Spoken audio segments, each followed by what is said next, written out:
The meal over, prayers were read by Miss Miller, and the classes filed off, two and two, upstairs. Overpowered by this time with weariness, I scarcely noticed what sort of a place the bedroom was, except that, like the schoolroom, I saw it was a very long room. Tonight, I was to be Miss Miller's bedfellow. She helped me to undress. When laid down, I glanced at the long rows of bed, each of which was quickly filled with two occupants. In 10 minutes, the single light was extinguished. Amid silence and complete darkness, I fell asleep. The night passed rapidly. I was too tired even to dream. I only once awoke to hear the wind rave in furious gusts, and the rain fall in torrents, and to be sensible that Miss Miller had taken her place by my side. When I again unclosed my eyes, a loud bell was ringing. The girls were up and dressing. Day had not yet begun to dawn, and a rushlight or two burnt in the room. I too rose reluctantly. It was bitter cold, and I dressed as well as I could for shivering, and washed when there was a basin at liberty, which did not occur soon, as there was but one basin to 6 girls, on the stands down the middle of the room. Again the bell rang. All formed in file, two and two, and in that order descended the stairs and entered the cold and dimly lit schoolroom. Here prayers were read by Miss Miller. Afterwards she called out, "Form classes!" A great tumult succeeded for some minutes, during which Miss Miller repeatedly exclaimed "Silence!" and "Order!" When it subsided, I saw them all drawn up in 4 semicircles, before 4 chairs, placed at the 4 tables. All held books in their hands, and a great book, like a Bible, lay on each table, before the vacant seat. A pause of some seconds succeeded, filled up by the low, vague hum of numbers.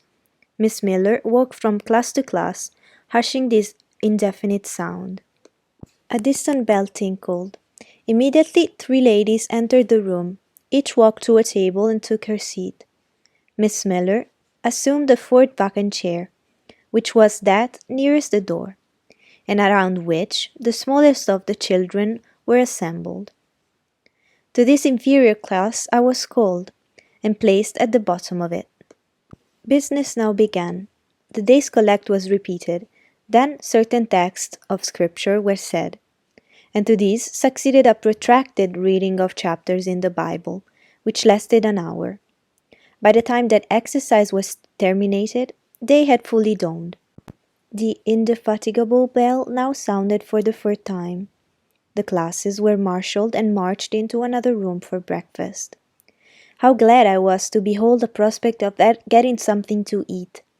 I was now nearly sick from inanition, having taken so little the day before.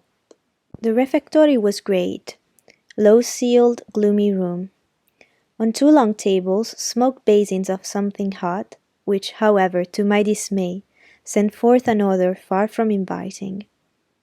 I saw a universal manifestation of discontent when the fumes of the repast met the nostrils of those designated to swallow it. From the van of the procession, the tall girls of the 1st class, rose the whispered words, "Disgusting! The porridge is burned again." "Silence!" ejaculated a voice, not that of Miss Miller, but one of the upper teachers, a little and dark personage, smartly dressed, but of somewhat morose aspect, who installed herself at the top of one table, while a more buxom lady presided at the other. I looked in vain for her I had first seen the night before. She was not visible. Miss Miller occupied the foot of the table where I sat, and a strange, foreign-looking elderly lady, the French teacher, as I afterwards found, took the corresponding seat at the other board. A long grace was said, and a hymn sung. Then a servant brought in some tea for the teachers, and the meal began. Ravenous and now very faint, I devoured a spoonful or two of my portion, without thinking of its taste. But the first edge of hunger blunted. I perceived I had got in hand a nauseous mess. Burnt porridge is almost as bad as rotten potatoes. Famine itself soon sickens over it. The spoons were moved slowly, I saw each girl taste her food and try to swallow it, but in most cases the effort was soon relinquished. Breakfast was over, and none had breakfasted.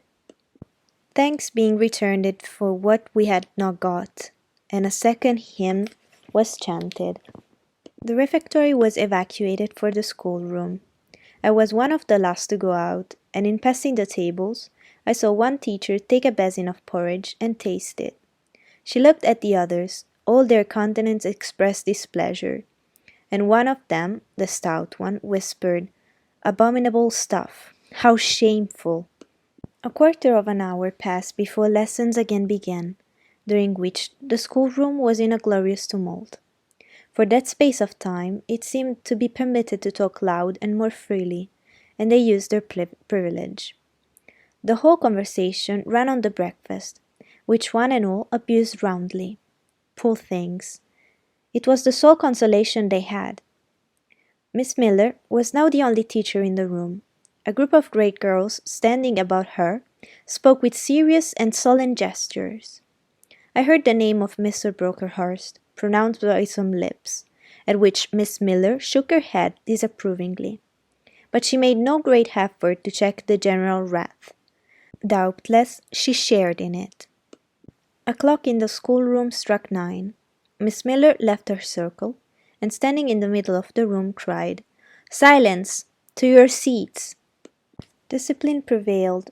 In 5 minutes the confused throng was resolved into order, and comparative silence quelled the babel clamour of the tongues.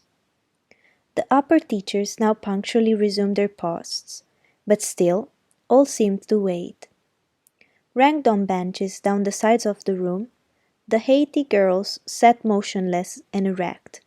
A quaint assemblage they appeared, all with plain locks combed from their faces, not a curl visible, in brown dresses made high and surrounded by a narrow tucker about the throat, with little pockets of holland, shaped something like a Highlander's purse, tied in front of their frocks, and designed to serve the purpose of a work-bag.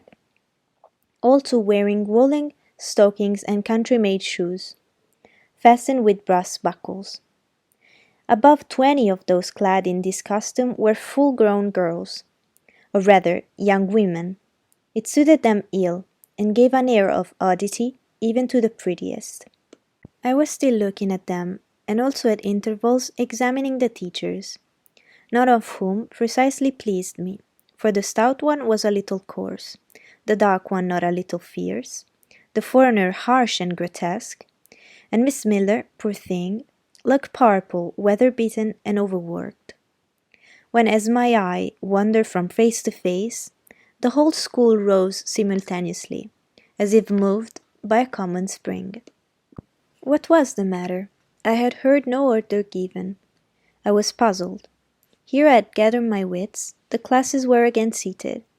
But as all eyes were now turned to one point, mine followed the general direction, and encountered the personage who had received me last night.